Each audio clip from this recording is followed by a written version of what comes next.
یہ کہانی ہے پیرینا کی، ایک ایسی لڑکی جسے اس کے اپنے والد نے ایک ٹوکری میں چھپا کر محل بھیج دیا۔ قسمت نے اسے آزمائشوں کی راہ پر ڈال دیا۔ یہ کہانی ہے صبر، محبت اور آزادی کی۔ یہ کہانی ہے پیرینا کی۔ ایک دفعہ کا ذکر ہے کہ ایک چھوٹے سے گاؤں میں ایک آدمی رہتا تھا جس کے پاس خوبصورت ناشپاتی کے درختوں کا ایک باغ تھا۔ ہر سال اسے بادشاہ کو کرایہ ادا کرنا ہوتا تھا، جو 4 ٹوکریوں بھر کر ناشپاتیاں دینے کی صورت میں تھا۔ اس کی سب سے چھوٹی بیٹی پیرینا اپنے والد کی باغ میں مدد کرنا بہت پسند کرتی تھی۔ اس کی آنکھیں چمکدار اور تجسس سے بھری ہوئی تھیں اور اس کے سنہری بھورے بال سورج کی روشنی میں چمکتے تھے۔ اس کے ننھے ہاتھ بڑی محنت سے کام کرتے، وہ درختوں سے پکی ہوئی ناشپاتیاں توڑتی اور احتیاط سے ٹوکریوں میں رکھتی۔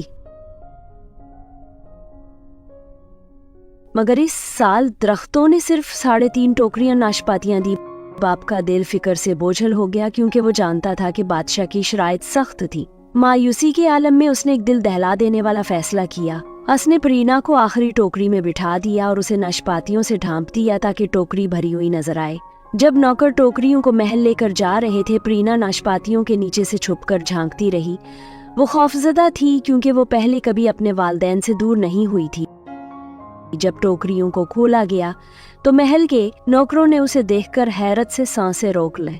وہ پھٹی پھٹی آنکھوں سے اس ننھی بچی کو دیکھنے لگے جو ناشپاتیوں کے درمیان بیٹھی ہوئی تھی۔ اس کے ہاتھ میں ایک آدھی کھائی ہوئی ناشپاتی تھی۔ بادشاہ نے اسے سزا دینے کے بجائے محل کی خادمہ بنا لیا۔ اسے سب سے کمتر کام دیے گئے: فرش صاف کرنا، برتن مانجنا اور بھاری پانی کے گھڑے اٹھا کر لانا۔ اپنی سخت زندگی کے باوجود وہ ایک غیر معمولی حسن کی مالک بن گئی۔ اس کی چمکدار، بے داغ جلد اور گہرے آسمان جیسی آنکھیں ہر کسی کو مسحور کر دیتی، لیکن اس کے حسن حسد کو جنم دیا۔ سلطنت کی شہزادی جو خود پسند اور مغرور تھی، اسے سخت ناپسند کرنے لگی۔ وہ یہ برداشت نہیں کر سکتی تھی کہ پیرینا کی قدرتی خوبصورتی اس کے محنت سے سنوارے گئے حسن سے زیادہ چمک رہی ہو۔ اس نے پیرینا پر ظلم کرنے کے لیے اس پر سخت اور ظالمانہ کام تھوپ دیے۔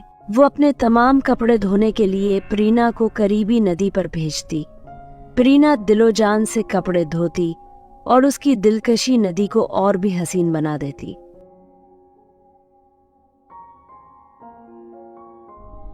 ایک گرم دوپہر شہزادی نے اسے تپتی دھوپ میں کھیتوں میں مٹر چننے کے لیے بھیجا۔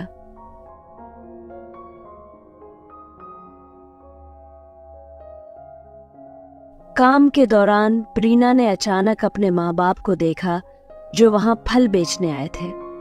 اس کی آنکھیں آنسوؤں سے بھر گئیں اور وہ دوڑتی ہوئی ان کے پاس پہنچی۔ آپ نے مجھے کیوں بھیج دیا؟ وہ سسک پڑی۔ اس سے پہلے کہ وہ مزید کچھ کہہ پاتی، شہزادی کے محافظ پہنچ گئے اور پیرینا سے کہا کہ وہ کام روک کر کسی سے بات نہیں کر سکتی۔ اس کے والدین شرمندہ کھڑے رہے، ان کے پاس کہنے کو کوئی الفاظ نہ تھے۔ ان کی آنکھوں میں صرف پچھتاوا تھا۔ انہوں نے کبھی اسے ڈھونڈنے کی کوشش بھی نہیں کی تھی، یہ مان کر کہ وہ ہمیشہ کے لیے کھو چکی ہے۔ ایک دن محل میں جشن تھا اور سب کو اجازت دی گئی کہ وہ اپنے پسندیدہ لباس پہنے۔ پیرینا نے وہ خوبصورت آئینے دار نیلا لباس پہنا جو اس نے اپنے ہاتھوں سے بنایا تھا۔ اس کی آنکھوں میں لباس کا عکس دکھائی دے رہا تھا اور وہ بہت حسین لگ رہی تھی۔ جب شہزادی نے اسے دیکھا تو وہ دنگ رہ گئی۔ شہزادی کی ظلم و ستم ابھی ختم نہیں ہوئے تھے۔ ایک شام اس نے پیرینا کو جنگل کی گہرائیوں میں نایاب جڑی بوٹیاں چننے کے لیے بھیج دیا تاکہ وہ اپنی خوبصورتی کے لیے معجون بنا سکے۔ جب تک جڑی بوٹیاں نہ لے آؤ واپس مت آنا، شہزادی نے سختی سے حکم دیا۔ پیرینا جڑی بوٹیاں تلاش کرنے کے لیے محل سے نکل پڑی۔ وہ کافی دور نکل گئی۔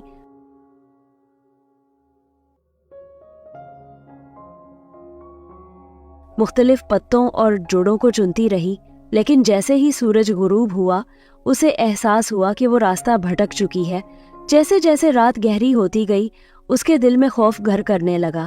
वो एक चट्टान पर बैठ गई और रोने लगी जब अचानक उसे झाड़ियों में कोई सरसराहट सुनाई दी।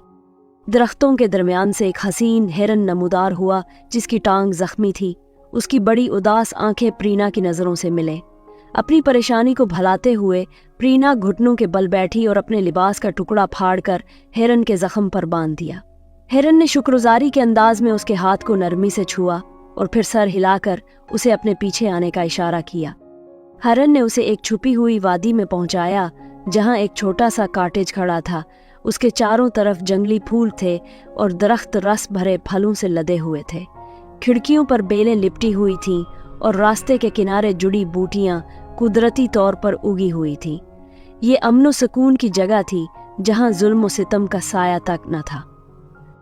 अगली सुबह जब प्रीना कॉटेज से बाहर निकली तो उसने अपनी दहलीज पर एक जख्मी बकरी देखी। उसने बकरी की मरहम पट्टी भी उसी नरमी और मोहब्बत से की जैसे हिरन की थी। उस दिन के बाद हिरन और बकरी हमेशा उसके साथ रहे और उसका खानदान बन गए।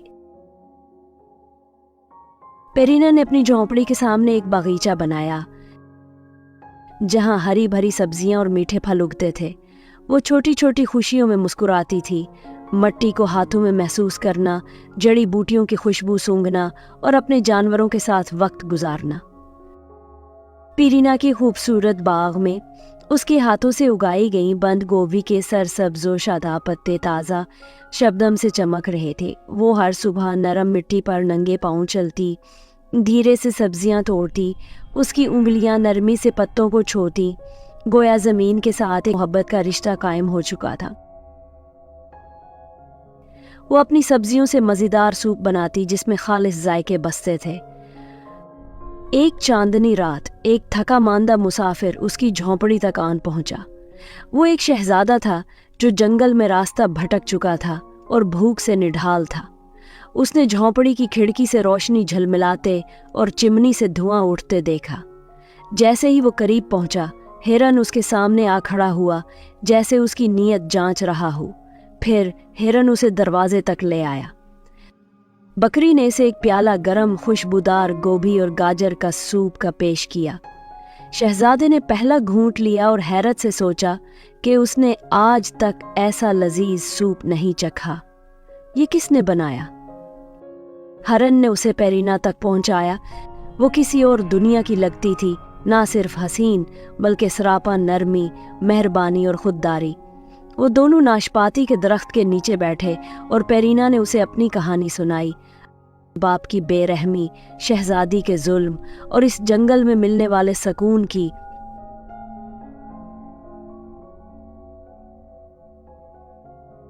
अगली सुबह शहजादे ने इल्तिजा की कि मेरे साथ चलो, मेरी दुल्हन बनो, मैं तुम्हें महल की हर खुशी दूंगा। पेरीना ने अफसोस से सर हिलाया। मैं ये जगह छोड़ नहीं सकती। यहाँ मुझे सुकून मिला है। दुनिया खुदगर्जी और जुल्म से भरी हुई है। मेरे वालिद ने मुझे छोड़ दिया, शहजादी ने मुझे सताया, लेकिन यहाँ मैं आजाद हूँ। मैं इसी जंगल की हूँ, इसी बाग की। शहजादा भारी दिल के साथ वापस चला गया, लेकिन उसके ख्यालात हमेशा पेरीना के साथ रहे। वो अपने महल के शानदार कमरों में कोई खुशी न पा सका, ना ही अपनी सल्तनत की ऐशो इशरत में। उसकी माँ मलिका ने उसके चेहरे पर उदासी देखी और पूछा कि उसे क्या परेशानी है। मैं एक ऐसी औरत से मोहब्बत करता हूँ जो जंगल के झोंपड़े को छोड़ने के लिए तैयार नहीं, उसने एतराफ किया। वो दौलत की नहीं बल्कि नरमी और मोहब्बत की कदर करती है। उसे खुशी अपने बाग को सजाने, अपने जानवरों की देखभाल करने में मिलती है। मलिका ने अपने बेटे की आंखों में तड़प देखी और अगरचे वो तजब्दब में थी, लेकिन आखिरकार उसने इजाजत दे दी। उसने कहा, अगर वो तुम्हें सुकून देती है तो वही जगह तुम्हारे लिए बेहतर है, लेकिन मुझसे वादा करो कि तुम हर महीने एक बार उसे लेकर महल आओगे ताकि मैं तुम दोनों को देख सकूं।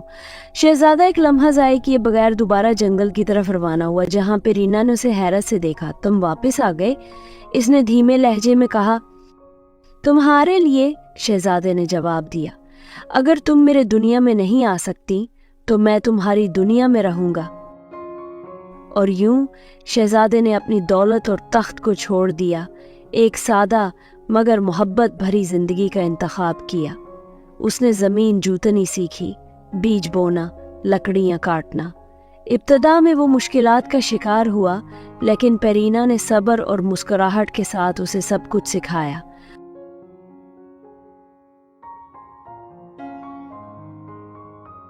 انہوں نے اپنے چھوٹے سے آرام دہ جھونپڑے میں زندگی گزاری، جہاں ان کے پیارے جانور اور باغ ہمیشہ سرسبز رہتے۔ ہر مہینے وہ ملکہ سے ملنے جاتے، جو انہیں محبت اور شفقت سے خوش آمدید کہتی۔